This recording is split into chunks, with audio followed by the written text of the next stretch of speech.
Everyone is an artist until rent is due. Well, what if I told you that even if the rent is due, you can still be an artist? Let's talk about it.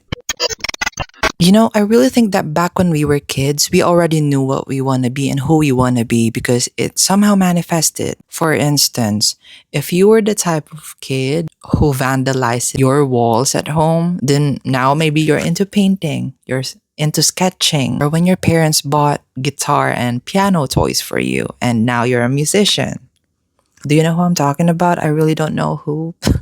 There are a lot of hindrances into making your art a living, especially when you're not an industry plant or when you didn't come from money, from a family that has generational wealth. But even the kids that came from money, it is not a guarantee that they can pursue their dream in the field of art because most of them have to inherit their parents' company, whether they like it or not.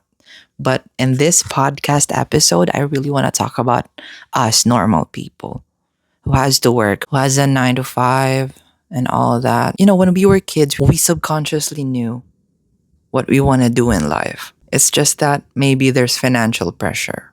But maybe there's like in your country or where you live, the city that you live in, there's not much going on in the music scene if you're a musician. You know what? You know what's the worst? If you're an Asian. Because if you have Asian parents and you tell them that you want to pursue a career in the arts, they would react as if you're practicing and trying to learn witchcraft and the dark arts. They would tell you that, oh, there's no money in that because they expect you to be a Harvard graduate, a law student, someday become a lawyer, CPA, engineer, and all of that. They're really a tough nut to crack when you try to convince them that you want to do arts, especially when they pay for your tuition and all that. You cannot just disobey them. You also have to consider what they want for you. Because looking back, that's the case for me too. My mom would always tell me that we can see you being a doctor or in the medical field. And I was like, no, I'm not into that though. Backstory, I was really indecisive when it came to choosing my college degree or college major or whatever. Turned out like I didn't go to college because I am pursuing my superstar dream. That's not impossible. Nothing's impossible, girly pop. Doing art as your job, especially when you came from nothing or from like a family that is like in the middle class, it feels like it's a shot in the dark. You know what I mean? Because your art is not going to pay your bills at this moment of time. Let's just be frank and honest. Let's just be aware of that fact. I am not saying that to be a Debbie Downer, no. But what I'm saying is right now, if you have a job, if you have a 9 to 5, we still have to keep it in order for us to have lights in our apartment, to keep ourselves warm in the winter, to pay bills, basically. Even when we're busy, I really think that we can make time for doing the things that we love. We just tend to forget our hobbies because life gets overwhelming sometimes, and we all know that for sure. In your break time, in your lunchtime, have 5 to 10 minutes to brainstorm, to think of ideas for your next piece, for your next music. And if you're a songwriter like me, write lyrics, ideas will come to you anytime, as long as you show up. That is still a progress. Micro progress, small progress is still a progress. Also, everyone has social media these days. So I really think that we should capitalize more on that. Even if I know there are people that don't want to be seen in front of the camera, but social media money is the closest thing to FU money. It's one of the many things that can make you rich quick. Not really 1 or 2 years with investment because there's no such thing as easy money. And there's no career path that comes free of negativity and free of hardship. I really think that in every field, we all have to work hard for it. Because the essence of being a hard worker in a path that you chose, I think when you achieve something, it feels worthwhile rather than it being handed to you. Except for cash. We can accept cash, Let's just be honest. If someone hands you $1 million right now, of course you would accept it. But I'm talking about like the hardship, because when we work hard for something, we don't take it for granted. When you get something so easily, you just put it aside. Do you remember as a kid when you wanted something at the toy store and you see a toy that you love and like at the time, and then your parents easily bought it for you? You play with it for a few days and then you just, discard it because you didn't have to work for it. But when you don't spend your lunch money in order for you to save up to buy that toy, you cherish that toy. Same thing for the things that we have in life, for the dreams that you invest and pursue. Circling back to the social media side of things, I really think that it's good to put ourselves out there in order for us to find our audience. Because there are people who will love what you do. But first, you must step out of your comfort zone, and there are going to be people who will cringe at what you do. It's part of the process, it's part of the initiation. You should learn how to feel safe in front of people. You should know how to feel safe being perceived by people from different walks of life, and do not take their criticism or their mockery to like cloud your judgment or make you stop from making art. You can make art about it, but don't ever stop making art. Be disgustingly dangerous at what you do. Everything is super saturated nowadays. Any career field, even in social media, you just have to cut through the noise by being unique. And how you do that, you ask? Is by being yourself. I know it sounds cliche, but it's not actually cliche because there's only one of you. There might be people who will look like you, who will have similar taste, but no one will ever do it like you. Trust me. No one will have your aesthetic when it comes to painting, when it comes to writing poems and songs, when it comes to content creation. No one will ever have your flair, even if they try to copy you at some point. Be disgustingly dangerous at what you do. Not just good, not just better, dangerous. Okay? Be irreplaceable. Burnout. It's canon, it's unavoidable, it's part of the process. You know, when you feel like you have done enough and then the results are not giving, or it's like the time comes that you doubt yourself, oh, maybe it's not for me, but I already tried this and that and that. But you just have to keep going. You have to continue no matter what. Because in my case, looking back, I really thought I have done and uploaded like very astonishing vlogs, but looking back, it's not that good. Let's be I'm just being straightforward and frank. My previous vlogs are not good as the ones that I'm uploading now, and you just really have to improve continuously. And of course, when you're in the middle of a burnout or in a slump, you should allow yourself to be burnt out and be in a slump. Take a break. 2 weeks to 1 month, 2 months, but never stop making art. You just put it out there. When you're working on something, give it all you got and then release it into the universe. How do I deal with burnout? You might be asking.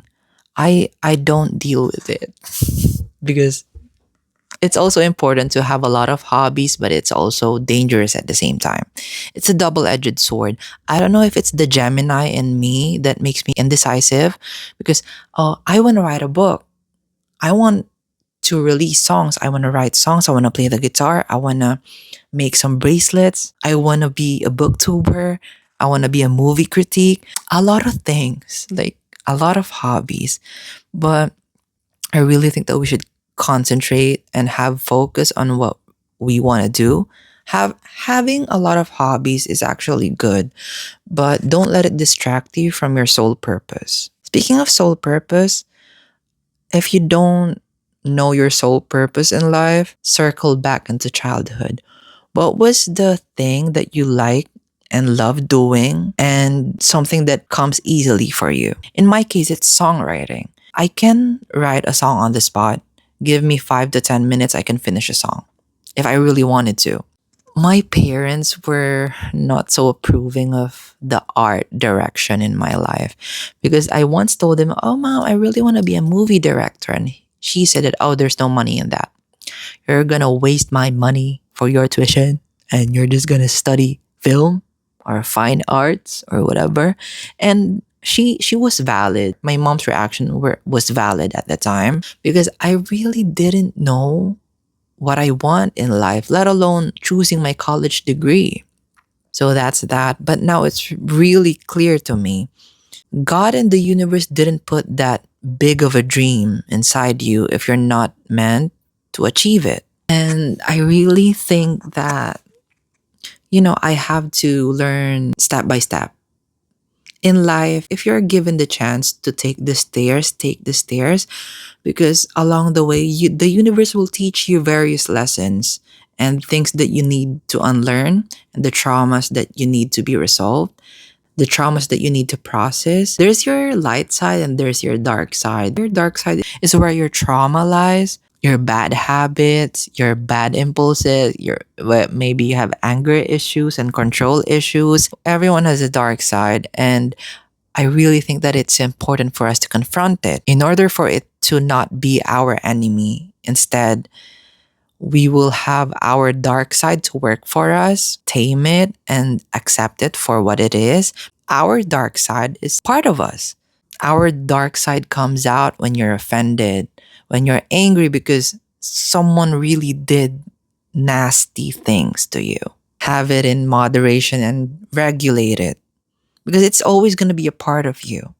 And it's so easy for us humans to just, you know, be irrational when we react. So when you confront your dark side and make it your ally, you will go far in life and use it for your art.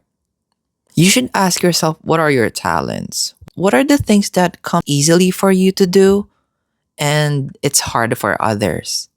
Because sometimes we tend to overlook our skills and talents because it's so easy for us. We don't consider it as talent because it's so easy for us to do it. And then when you pinpoint your talent and skills, think about the ways on how you can capitalize on that and how you can gain revenue out of that. If you really want to chase your dreams, to be an artist and all of that, watch TED Talks. Watch wholesome YouTube videos and inspirational stuff and how to get there. If you're already doing that, then do outputs. Inputs are useless if you're not willing to take action. If you're the type to chase men, emotionally unavailable men, turn that masculine energy, pour it into something that will benefit you. Pursue your dreams, not men. Chase flights, not men. The title of this podcast is How to Be an Artist Even When the Rent is Due. And initially, I really thought about giving you just advice and all that and share my experiences. But I also really want to, discuss the subtopics of being an artist, but there's financial pressure on it. Earlier, we talked about like making content on social media. It's important that you find your audience because there are people who will understand you and who will view the world as much as you. Because as artists, I really think that we're mirrors to people. So if you find your audience, that means they see themselves in you, if that makes sense. You mirror their fears, their heartbreaks and experiences. And even if they didn't experience something, when you really eloquently and put your heart and soul, for example, into a song, produced it, released it into the world, and people will resonate to that, especially when it's really the most personal. Content creation, if you're also doing YouTube and all that stuff, I really want you to be consistent. Do not make the same mistakes I did because when I was like burned out, I didn't upload on YouTube for 5 months. So think about the videos that I could have uploaded and the videos that could have blown up if I didn't stop. I stopped like maybe 5 months or 8 months and I wasted like almost a year of not uploading. Do you know Dochi? She was jobless. She got fired from her work and she was like, oh, yeah, it's okay. And then, if I'm not mistaken, a year later, she won a Grammy.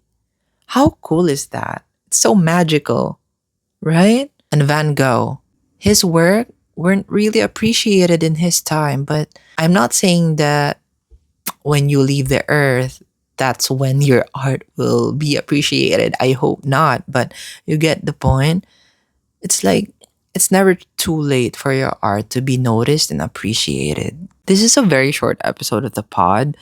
So I really hope that you learned something, even if I was just blabbing for the raw footage right now is 30 minutes. But I hope you learned something. See you on the next episode. Toodaloo.